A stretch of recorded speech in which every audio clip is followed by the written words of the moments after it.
Assalamualaikum warahmatullahi wabarakatuh. Saya Diska Karista Permatasari dengan NIM 2030108016 akan membacakan materi kelompok kami yaitu tentang pengertian evaluasi belajar dan mengajar.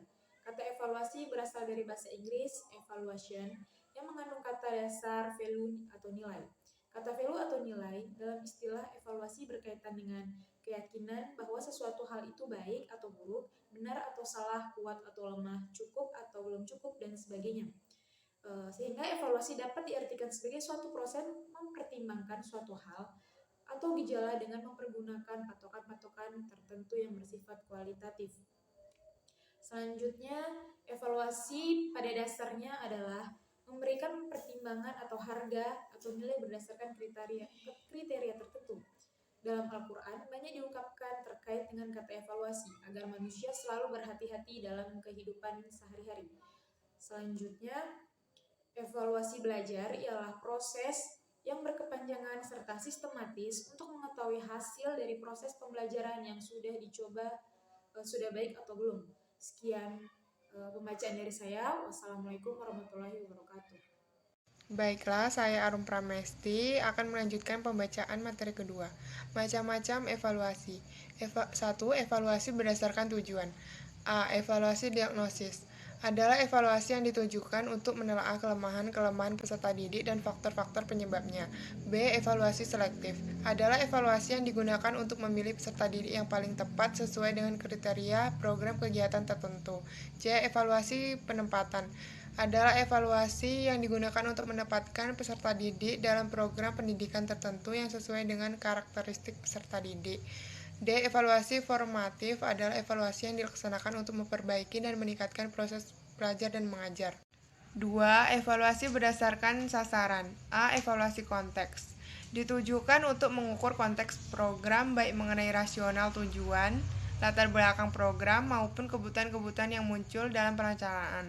B. Evaluasi input untuk mengetahui input baik sumber daya maupun strategi yang digunakan untuk mencapai tujuan. C. Evaluasi proses untuk melihat proses pelaksanaan baik mengenai kelancaran proses, kesesuaian dengan rencana, faktor pendukung, dan faktor gambaran yang muncul dalam proses pelaksanaan dan sejenisnya. D. Evaluasi hasil atau produk untuk melihat hasil program yang dicapai sebagai dasar untuk menentukan keputusan terakhir, diperbaiki, dimodifikasi, ditingkatkan, atau dihentikan. 3. Evaluasi berdasarkan ruang lingkup kegiatan pembelajaran. A. Evaluasi program pembelajaran. Evaluasi yang mencangkup tujuan pembelajaran, isi program pembelajaran, strategi belajar mengajar, dan aspek-aspek program pembelajaran yang lain. B. Evaluasi proses pembelajaran. Evaluasi yang mencangkup kesesuaian antara proses pembelajaran dengan garis-garis besar program pembelajaran yang ditetapkan, kemampuan guru dalam melaksanakan proses pembelajaran, kemampuan peserta didik dalam mengikuti proses pembelajaran. C. Evaluasi hasil pembelajaran. Evaluasi yang mencakup tingkat penguasaan peserta didik terhadap tujuan pembelajaran yang diterapkan baik umum maupun khusus, ditinjau dari aspek kognitif, afektif, dan psikomotorik. Sekian pembacaan dari saya, akan dilanjutkan oleh rekan saya. Assalamualaikum warahmatullahi wabarakatuh. Baiklah, saya Dana Pratiwi dengan NIM 2030108018 akan membacakan materi ayat-ayat tentang evaluasi kognitif, afektif, dan psikomotor. A. Quran Surat Al-Baqarah ayat 30-32 yang artinya, ingatlah ketika Tuhanmu berfirman kepada malaikat, sesungguhnya aku hendak menjadikan khalifah di muka bumi. Mereka berkata, mengapa engkau hendak menjadikan khalifah di bumi itu? Orang yang akan berbuat kerusakan padanya dan menumpahkan darah. Padahal kami senantiasa bertasbih dan memuji engkau dan menyucikan engkau. Tuhan berfirman, sesungguhnya aku mengetahui apa yang tidak kamu ketahui. Dan dia ajarkan kepada Adam nama-nama benda semuanya. Kemudian dia perlihatkan kepada para malaikat, seraya berfirman, sebutkan kepadaku nama semua benda ini jika kamu yang benar. Mereka menjawab, Maha suci engkau, tidak ada yang kami ketahui selain dari apa yang telah engkau ajarkan kepada kami.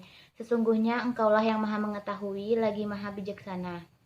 B. Quran Surat Al-Baqarah ayat 155 yang artinya, dan kami pasti akan menguji kamu dengan sedikit ketakutan, kelaparan, kekurangan harta, jiwa, dan buah-buahan, dan sampaikanlah kabar gembira kepada orang-orang yang sabar. Selanjutnya C. Quran Surat An-Nisa ayat 6, yang artinya, dan ujilah anak-anak yatim itu sampai mereka cukup umur untuk menikah. Kemudian jika menurut pendapatmu mereka telah cerdas atau pandai memelihara harta, maka serahkanlah kepada mereka hartanya.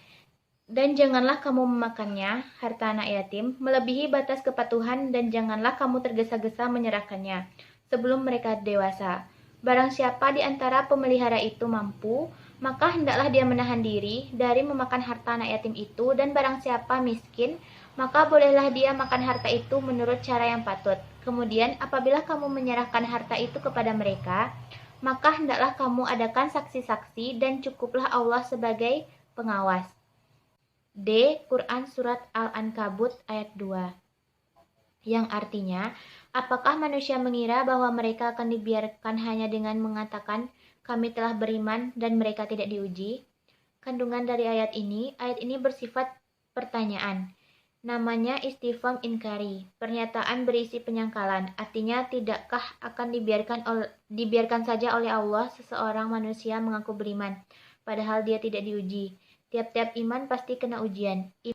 E. Quran Surat Al-Mulk ayat 2, yang artinya, Ia menciptakan mati dan hidup untuk menguji kamu siapa di antara kamu yang lebih baik amalnya, dan Dia Maha Perkasa, Maha Pengampun. Kandungan ayat ini yaitu, maka di antara hidup dan mati itulah kita mempertinggi mutu amalan diri, berbuat amalan yang terlebih baik atau yang bermutu.